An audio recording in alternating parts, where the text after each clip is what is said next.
Hi, thanks for being with us for this little video I've put together on marketing and how to recession-proof your business. It's a subject that I could probably talk on for 10 days without repeating myself, but I'm going to do what I can to cover this in 10 minutes and give you some great pointers, so hang on for a fast ride. Okay, so what I've found over the years is that business owners tend to fall into two camps. The first camp are those that think this marketing thing's probably a good idea, and the second camp are those who think this marketing's a good idea and then actually do something with it.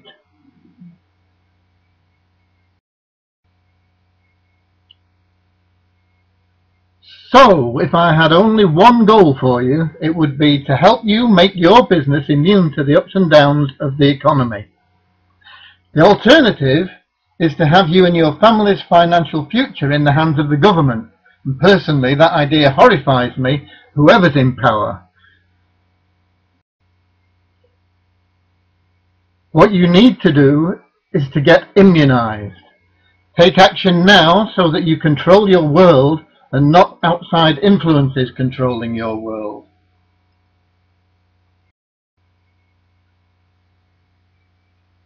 Let's get right down to business then. What you've got to do is learn how to throw a fence around your customers and clients and protect them from other businesses encroaching upon them.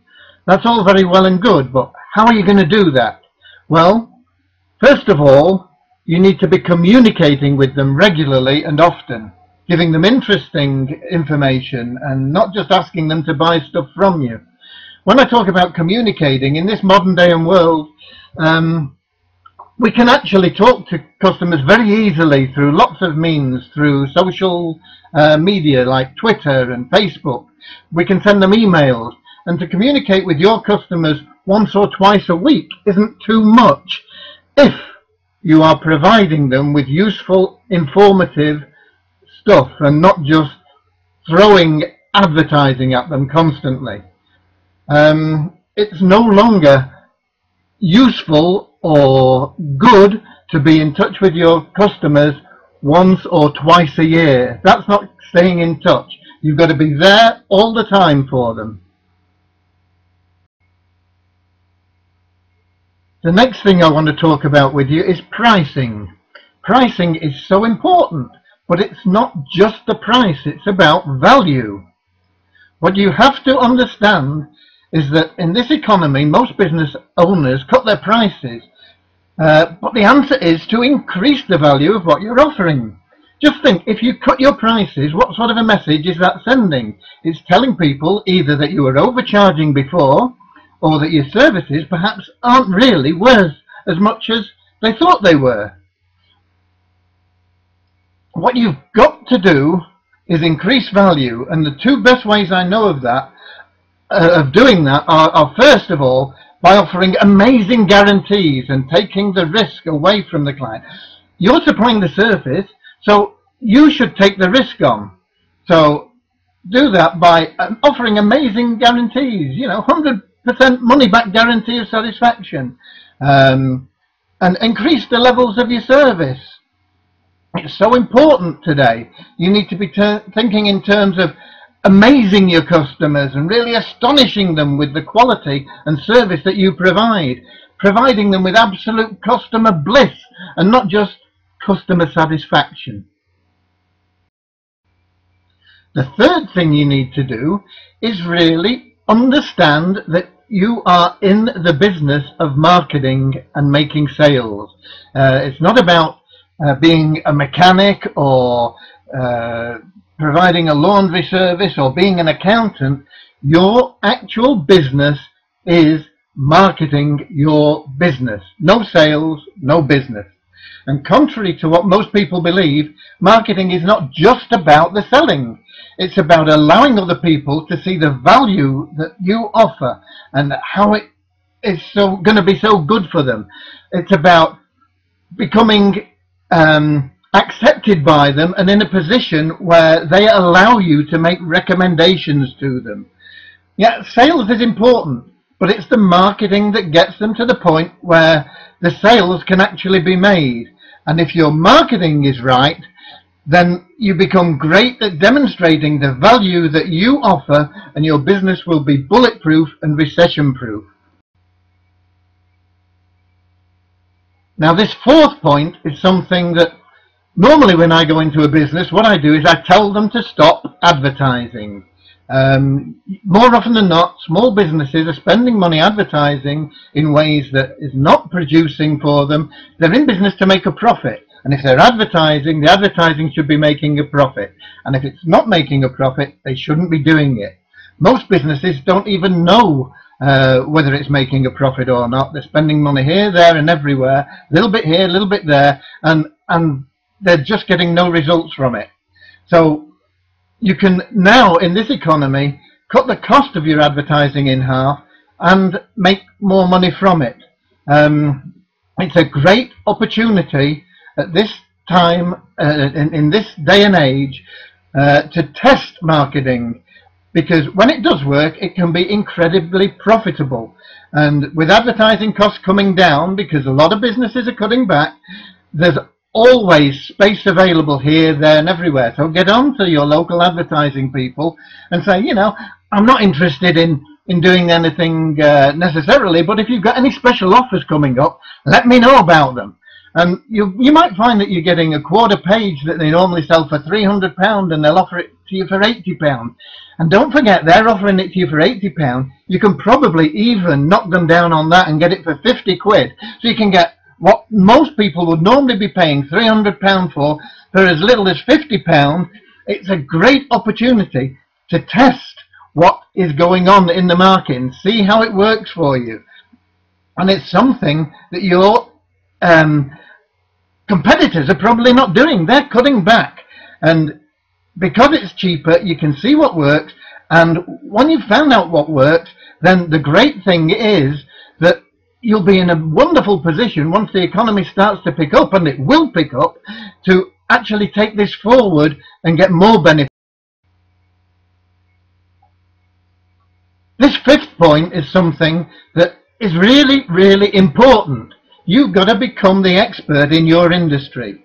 People are afraid, they're confused, they're nervous, they don't understand what's going on, and they need people to reassure them. And that includes your prospects, customers and clients. And how you set yourself up as being the expert in your area is very, very important to them. Some people say, well, I'm not really an expert. But listen, if you know a little bit more about something than somebody else, to them, you are an expert. And most people that I talk to really are truly experts in what they do. So let people know about it. Let them know and show them how they can get advice from you. Position yourself in the role. How? You can write articles. You can do presentations at local local business events. Go to networking meetings and talk about your business and how you can help people.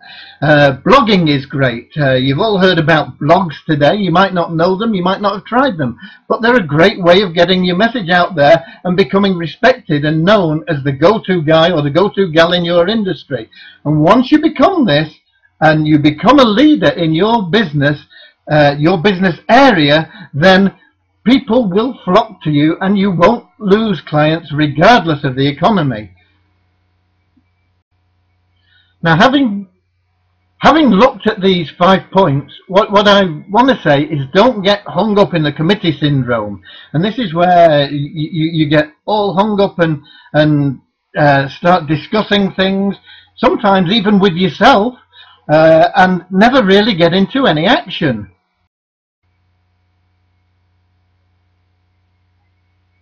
I can tell you right now that there are boards of directors and an organisation that I suggested things to years ago that are still discussing whether or not they'll work. Don't waste time working out whether something will work or not.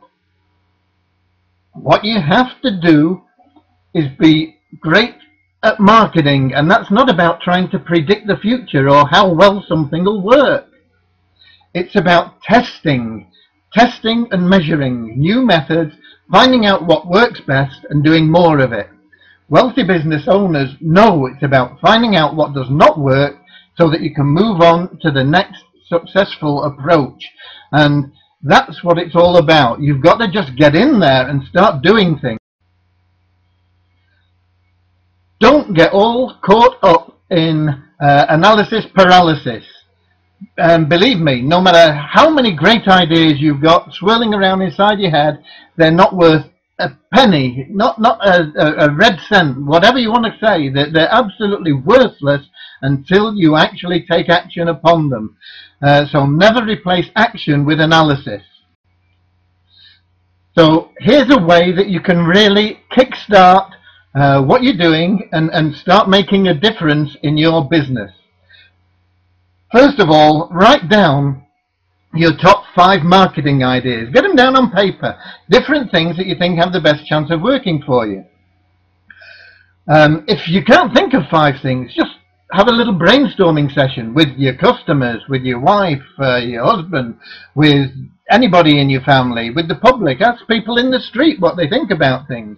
It doesn't matter. Just get some ideas. Get 5 ideas, and then realize that you don't know what's going to happen with them until you test them. So get involved in getting them down and getting started with them.